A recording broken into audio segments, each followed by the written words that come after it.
শুভ সকাল, কেমন আছো সবাই? মনির সংসারে আরেকটি নতুন ব্লগে সকলকে স্বাগত জানাই।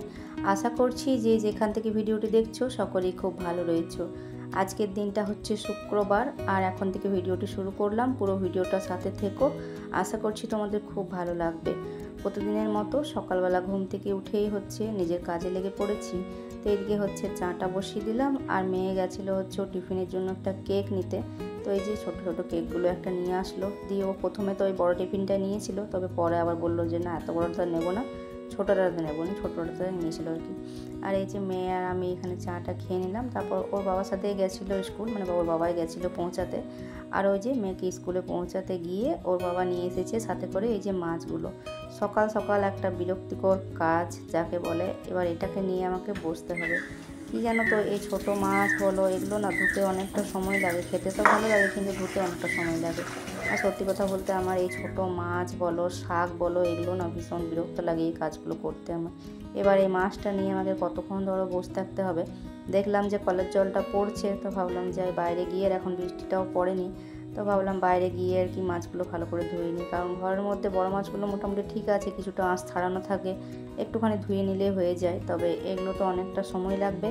আর দেখো বটিটা আনতেও আমি ভুলে গেলাম, তো এখন বটিটা আমাকে বরকে বললাম যে দিতে, তো হচ্ছে নিয়ে আসছে। কারণ আমি ভাবলাম যে হাত দিয়ে হয়তো হয়ে যাবে, কিন্তু না, মাছগুলো মানে টাটকা মাছ পেয়েছে, দিয়ে ওই যে দিয়েছে একজন চিকেন দোকান করে ওখানে, তো সেই আর কি দিয়েছে। তো যাই হোক মাছগুলো তো ভালো আছে, তবে অনেকটা সময় লাগবে ধুতে। তো এখন চলো ধুই, তারপর ঘরের কাজগুলো শুরু করব আবার। তো মাছটা তো ধুতে ধুতে জানো তো আমার 1 ঘন্টা সময় লেগে গেল। তারপর তার সাথে আমার কোমরটাও পুরো একদম সোজা হচ্ছিল না। এতক্ষণ ধরে বসে বসে মাছগুলো ধুতে ধুতে না মানে দাঁড়াতে পারছি না সোজা হয়ে, এমন অবস্থা হয়ে গেছিলো কোমরের। তারপর আর কি করতে তো হবেই। যাই হোক অনেকক্ষণ ধরে বসে বসে কাজ করলে আর কি এরকমটা হয়ে যায়, যেহেতু এখন দাঁড়িয়ে দাঁড়িয়ে কাজ করা অভ্যাস হয়ে গেছে সবারই, সেই জন্যই। আর তারপর এই যে ছেলের তো আজকে সকালবেলা কোনো টিউশন নেই, ও একটু দেরি করে ঘুম থেকে উঠলো। তারপর হচ্ছে চাটা খেয়ে এখন আমি ওই মাছটা ধুয়ে নিয়ে ঘরে রাখলাম, দিয়ে ঘরটা হচ্ছে বিছানাটা একটু ঠিকঠাক করলাম। ছেলে হচ্ছে খাটটা আজকে তুলে দিয়েছিল নিজেই, দেখছে যে মা হচ্ছে মাছ ধুচ্ছে, তো সেই জন্য খাটটাও তুলে দিয়েছিল। বিছানাটা ঠিকঠাক করে নিয়ে আর এদিকে হচ্ছে ঘরটা ঝাঁট দিয়ে দিলাম, ঘর বারান্দা সিঁড়ি। আর ওইদিকে তো দেখতে পেলে রান্নাঘরটা তো কালকে রাত্রেও বেশ বৃষ্টি হয়েছে, আর রান্নাঘরটা তার জন্য বেশ ভেজা রয়েছে। তবে ঝাঁট দিলাম কোনো রকমে, তবে ওটাকে অনেকটা টাইম লাগবে আমার মুছতে। তো ওই যে মোছামুছির কাজ এখন শুরু করেছি। আর এই পাপোশটা বললাম আজকে কাচবো না, তবে বাইরে রেখে দিলাম, বেশ নোংরা হয়েছে সেই জন্য আর কি। আজকে ভেবেছিলাম কি যে ঝুলগুলো বারান্দাতে দেখছি প্রচণ্ড ঝুল হয়েছে, তো ভেবেছিলাম যে ঝুলগুলো ছাড়বো, তবে আজকে আর হলো না। কারণ মাছগুলো নিয়ে আমার অনেকটা সময় কেটে গেল, মানে এতটা সময় আমার এই বাসি কাজগুলো সব সারা হয়ে যেত আর কি। আর রান্নাঘরটা মুছতে মুছতেও অনেকটা সময় লাগছে। আর বর্ষাকালের দিনে না ঘরগুলো শুকাতেই চায় না, একবারে হচ্ছে বারবার করে নিংড়ে কাপড়টাকে মুছি। তারপর ফ্যান চালানো থাকে যদিও, আর ঠান্ডা ঠান্ডা করছে তো দিয়ে ফ্যান চালানো যাচ্ছে না। আর তারপর দেখো ঘরটা মুছে নিয়ে ঘরের সমস্ত কাজ তো হয়ে গেল। আর এখন ভাবলাম কি মিস্ত্রিদের কাজগুলো মানে করে, তবে লেবারগুলোর কাজগুলো বড্ড অপরিষ্কার, মানে বললেও কথা শোনে না। তো কালকে তো পাটা টাটাগুলো ছাড়িয়েছে, তবে এই যে এখানে এটা ওখানে ওটা, বর আবার কাল প্লাস্টিকগুলো তুলে একটা বান্ডেল করে রেখেছে, তবে জায়গা মতো যে ঠিক করে রেখে দিই সেটা নয়। তো এখানে হাফ ব্যাগ মতো সিমেন্ট রয়েছে, তো সিমেন্টটা আর কি ভালোভাবে আবার ঢেকে রেখে দিলাম। আর বললাম যে এখানটা বড্ড খারাপ লাগছে দেখতে, কারণ অপরিষ্কার দেখতে না আমার একদমই ভালো লাগে না, মনে হয় যে কতক্ষণ ওটাকে আর কি পরিষ্কার করব। তো কালকে তো হয়নি, যেহেতু কালকে স্নান টান করার পর তারপর মিস্ত্রিরা মানে কাজগুলো করেছে, তো ভাবলাম আজকে এখন এই দরজাটার কাজটা এরকম অপরিষ্কার হয়ে থাকলে না একদমই ভালো লাগছে না। আর এখানটাতে যেহেতু জল দেওয়া হয়, আর এই পাটার ছোটো ছোটো পাটাগুলো আর কি পড়ে রয়েছে, যেগুলো ইট টিট ভেঙেছে সেগুলো বাইরে ফেলবো না, কারণ এখানটাতে আরও মাটি দিয়ে বালি দিয়ে নানা রকম কিছু দিয়ে এটাকে আরও উঁচু করতে হবে, কারণ ঘরের লেভেলে হবে। তাই এই দিকটা এখনও লেভেল করা হয়নি, এই দিকের কাজ এখনও বাকি রয়েছে। তো এই মাটি বালিগুলো যেটুকু রয়েছে সেগুলো সব রেখে দেবো, শুধু হচ্ছে ওই কাঠ টাট এগুলো হচ্ছে বাইরে সব ঝাঁটিয়ে পাটিয়ে আর কি। বাইরেটাতেও একটু রয়েছে অপরিষ্কার, সকালে তো জল দিয়েছি, তবে জলে তো আর সবটা যেতে চায় না ভালো মতো, তাই ভাবলাম একটুখানি ভালো করে আর কি ঝাঁট দিয়ে দিই, তো একটু পরিষ্কার লাগবে দেখতে। ওই দরজাটার সামনে অপরিষ্কার একদম ভালো লাগে না। এখানটাতে বাইরেটাতে জল দিয়ে দিই তো পরিষ্কারই রয়েছে, তবে এই পাশটাতে এইগুলো সব নিয়ে ওই পাশটাতে রেখে দেবো আর কি, একটু ঝাঁট দিয়ে ভালো করে। আর এই ছোটো ঝাঁটাটাই নিচ্ছি, কারণ বড়ো ঝাঁটাটাতে ঝাঁট দেওয়া যাবে না, কারণ হচ্ছে ওটাতে অত ভালো করে যাবে না, এগুলো অনেক যেহেতু ওই কাঠের ছোটো ছোটো কাঠগুলো রয়েছে সেই জন্য আর কি। তো চলো এই যে বাইরেটা বেশ ভালো করে ঝাঁট দিয়ে দিলাম। আর শুভ গেল হচ্ছে একটু দোকানে, পাঠালাম। দু একটা জিনিস আর কি বাড়ন্ত হয়ে গেছে, সেই কারণে আবারও টিউশন যাবে। তো জিনিসগুলো এনে নিয়েও টিউশন গেছিলো। আর আমি এই যে স্নান করে নিয়েছি, আর স্নান টান করে হচ্ছে এই যে কাপড়গুলো বললাম ছাদে মিলে দিই। আর ওয়েদারটা না মানে সেই মেঘলা মেঘলায় রয়েছে। সকাল দিকে একবার বেশ ভালো মতো রোদ দিয়েছিল, তো ভেবেছিলাম যে আজকে দিনটা হয়তো বেশ ভালো রোদ দেবে। তবে বর্ষার দিন তো এক্ষুনি রোদ, তো এক্ষুনি হচ্ছে বৃষ্টি। আর জানো তো এই কাপড়গুলো মিলেছি, আর মেলার পরে আর কি মানে মিলে আমি এই যে ঠাকুর ঘরে এসেছি, আর তখন আর কি ঝমঝমিয়ে দেখছি বৃষ্টি নেমে গেল। ওইভাবে আর কি মিলে দিলাম, তখন জল পড়েনি বলে মিলে দিলাম। আর তারপর হচ্ছে একটু এখনই হচ্ছে ঠাকুর ঘর থেকে যে জানলা থেকে আমি দেখছিলাম বৃষ্টি শুরু হয়ে গেল আর কি। তো এখন এই যে ঠাকুর ঘরটাকে ভালো করে পরিষ্কার করে নিই। তবে ভাবছি যে কী করে যাব নিচে ফুল টুল তুলে আনতে। আমাকে ওই ছাতা নিয়ে যেতে হবে, কারণ হচ্ছে না ছাড়া উপায় নেই। তো এখন যাব হচ্ছে নিচে গিয়ে আচ্ছা এই ঘরটা মুছলাম, মুছার পর হচ্ছে নিচে গিয়ে কোনো রকমের ছাতা নিয়েই ফুলগুলো তুললাম, জলটা নিয়ে আসলাম, কারণ বৃষ্টি ভালোই পড়ছিল, মানে ভিজে যেতাম না হলে। ভেবেছিলাম জানো তো বাসনগুলো একটু ভালো করে ধোবো, কিন্তু আর মাজা হলো না, কারণ বাইরেতে বৃষ্টি পড়ছে। ছাতা এক হাতে ধরবো, এক হাতে মাজবো কেমন করে, তার জন্য বাসনগুলো মাজা হলো না। আর ফুলগুলো বেশ কয়েকটাই পেলাম, খুব একটা ফুল দেখছি ফুটছে না। তো যে এইটুকু ছিল সেটুকু সাজিয়ে নিয়েছি, আর এই যে এখন ধূপটায় দেখিয়ে নিচ্ছি। আর তারপর যাবো তুলসী তলায় হচ্ছে জল দিতে। তো চলো তোমরা দেখতে থাকো ভিডিওটা। আর দেখার সাথে সাথে একটা করে লাইক করে দিও, নতুন বন্ধু হয়ে থাকলে চ্যানেলটিকে সাবস্ক্রাইব করে দিও, আর যারা অলরেডি করে দিয়েছো তাদেরকে জানাই অসংখ্য ধন্যবাদ। আর আজকে জানো তো এই সব উল্টোপাল্টা কাজগুলো করলাম, তো দিয়ে অনেকটা দেরি হয়ে গেছে। আজকে আবার বরের রয়েছে বিসিপ ডিউটি, তাই একদম হুড়োমুড়ি লেগে পড়েছি রান্নাবান্নাতে, কারণ আগে তো আমাকে রান্নাটা তাড়াতাড়ি করে করতে হবে। যদিও আগে থেকেই জানতাম, কিন্তু ওই যে মাছগুলো আমার সত্যি কথা বলতে ভীষণ রাগ হচ্ছিলো মাছগুলো আনাতে, কারণ ওটাতে আমার 1 ঘন্টা সময় লেগে গেলো। তারপর এদিকে ঝাঁটপাটগুলো দিলাম, না দিলেও তো ভালো লাগে না দেখতে। তো যাই হোক এগুলো করতে করতে সমস্তটাই, তারপর বৃষ্টির জন্য একটু দেখবে দাঁড়াতে হয়, কাজে লেট হয়।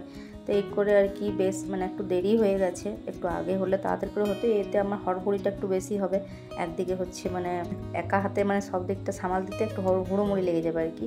তো সবটাই। আর তার সাথে আবার সেই যে কালকে শাক নিয়ে এসেছিলো, তো আমার বর আবার কি করে মানে যখনই যেটা নিয়ে আসবে বলে 1 আঁটি শাক ছেড়ে 3 আঁটি শাক নিয়ে এসেছে। তো কালকে তো একটা করেছিলাম, বাকি 2টো রয়েছে। তবে বর্ষার দিন শাকটাগুলো তো বেশি দিন থাকবেও না, তো হচ্ছে ওগুলো আবার বানাতে হবে। একটা এই মাছ, ছোটো ছোটো মাছ, আর এই মাছগুলো ভাজতেও বেশ অনেকটা সময় লাগবে। দেখো একটা একটা করে দিতে হচ্ছে কড়াইয়ের মধ্যে, কারণ এগুলো তো সেই চুনা মাছ নয় যে একবারে হচ্ছে এমনি দিয়ে দিলেও হবে, একটা একটা করে দিতে হবে। এদিকে মাছ ভাজতে বসিয়ে আর ওদিকে হচ্ছে একবার করে শাক বানাচ্ছি, আর একবার করে হচ্ছে মাছগুলো ভাজতে মানে উলটপালট করছি। আর ভাতটা মোটামুটি অর্ধেকটা মতো হয়ে গেছে। এদিকে ডালটাও সেদ্ধ হয়ে গেছে। ডালের মধ্যে কয়েকটা আলু দিয়ে দিয়েছিলাম, কারণ হচ্ছে ওরা করব হচ্ছে কচুর তরকারি। কচুগুলো আছে তো অল্প একটু করব আমাদের দুজনের মতো, ছেলেমেয়েরা ওরা হয়তো খাবে না কচুর তরকারিটা, তাই আর কি ডালের মধ্যে আলুটা দিয়ে দিয়েছি, ওদের জন্য আলুটা মাখা করে দেবো। তো এদিকে আমার সব মাছগুলো ভাজা হয়ে গেছে, আর দেখো শাকটাও বানানো হয়ে গেছিলো। তো আজকে যেহেতু শুক্রবার, তো আজকে একটু রসুন ফোড়ন দিয়ে শাকটা এদিকে ভাজতে বসিয়ে দিয়েছি। আর কুকারের মধ্যে হচ্ছে সিটি দিয়ে দিয়েছি 2টো, কচুটা সেদ্ধ করে নিয়েছি। আর এদিকে এই যে ফ্রাই প্যানটার মধ্যে বললাম কচুর তরকারিটা করে নিই, কারণ দেরি হয়ে গেছে। বর গেল হচ্ছে স্নান করতে, ঘুম থেকে উঠে এখন স্নান করতে গেল। আর যদিও মানে কি বলবো আর একটু সময় রয়েছে, তবে দেখেছি আমি যেদিন আমার কোনো রকমে একটু হয়তো লেট হয় রান্না করতে, তো তখন আবার ওর আবার হুড়োমুড়ি লেগে যায়, মানে তখন আবার বলবে যে একটু আগেই যাবো আর কি। তো এরকমটা। তো যাই হোক এদিকে হয়ে এসেছে আমার রান্নাবান্না। মাছগুলো ভেবেছিলাম যে একটু সর্ষে দিয়ে মানে একটু মশলা লাগা মতো করব, তো সেটা আর হলো না, কারণ এদিকে বরকে খেতে দেওয়া আমার হয়ে গেছে রান্নাটা কমপ্লিট করে, তো ওটা আর হলো না। যাই হোক এই দিয়ে আর কি ওর খাওয়া দাওয়া হয়ে গেছে। তো ভাবলাম মাছগুলো মানে আর করলাম না ওটা, যেহেতু ওর খাওয়া হয়ে গেল তার সময়ও হলো না সর্ষে দিয়ে করা। তো ভাজা মাছই খাওয়া হলো, সাথে ডাল শাক, আর ওইদিকে হচ্ছে কচুর তরকারিটা করলাম। আর ছেলেমেয়ে ওদের 2 ভাই বোনের জন্য আর কি আলুটা মেখে নিয়েছি। আর তারপর হচ্ছে বরকে টিফিন দিয়ে, ওর তো ভাত খাওয়া হয়ে গেছে, টিফিন দিয়ে বেশ কিছুক্ষণ আগেই বর কাজে বেরিয়ে পড়েছে, মানে এতক্ষণে পৌঁছেও গেছে হয়তো। তো যাই হোক তারপর এদিকে মেয়ে বলছিল ভাত খাবে, তো ওকে ভাত দিয়ে দিলাম। দেওয়ার পর এখন বললাম কয়েকটা বাসন, আগের বাসনগুলো ধুয়ে নিয়েছি জলখাবার খাওয়াগুলো। আর তারপরে যে গ্যাসটাকে আজকে একটু সাবান দিয়ে ভালো করে ধুয়ে নিলাম, কারণ হচ্ছে যেহেতু মাছ ভাজা হয়েছিল আর কচুর তরকারিটা এই পাশে ফ্রাই প্যানটাতে বসালাম, তো দিয়ে অনেকটা হচ্ছে তেল ছিটকে গেছিলো কোটায়, তো ওই জন্য একটু ধুয়ে নিলাম পরিষ্কার করে। আর এদিকে দেখো কুকারটার কড়াইটা ভালো করে মেজে নিয়েছি, আর এখন হচ্ছে এইটাকেই ধুয়ে নিচ্ছি। আর আমার আগের ভিডিওতে যে সমস্ত দিদি বোনেরা আমাকে কমেন্ট করেছো সকলকে জানাই অসংখ্য ধন্যবাদ। এভাবে পাশে থেকো, এভাবে সাপোর্ট করো।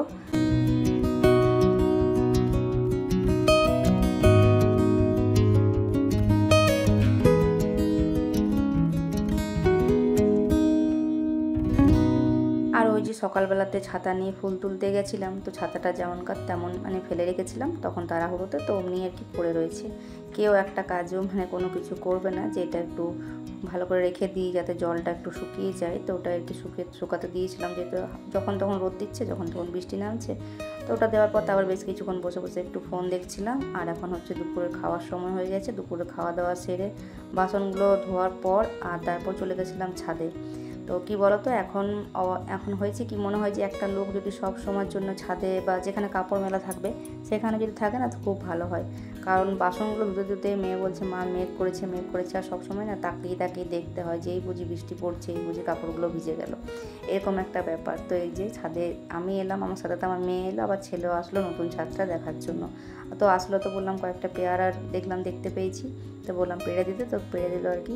আর পেয়ারাগুলো আর নেই বলতে গেলে, ওই 2-4টে ছিল, তো ওগুলো হচ্ছে পারলো, তো বেশ মিষ্টি লাগছিলো খেতে। তো চলো বললাম যা শুকিয়েছে মোটামুটি, একটু আধটু ভেজা রয়েছে, শুকিয়েছে হালকা মিডিয়াম আর কি। তো নিয়ে যাই, তারপর হচ্ছে একটু রেস্ট করব। আর আজকের ভিডিওটাও এখানেই শেষ করছি। ভালো লাগলে অবশ্যই লাইক, কমেন্ট, সাবস্ক্রাইব করে পাশে থেকো। নতুন বন্ধু হয়ে থাকলে চ্যানেলটাকে সাবস্ক্রাইব করে দিও। টাটা।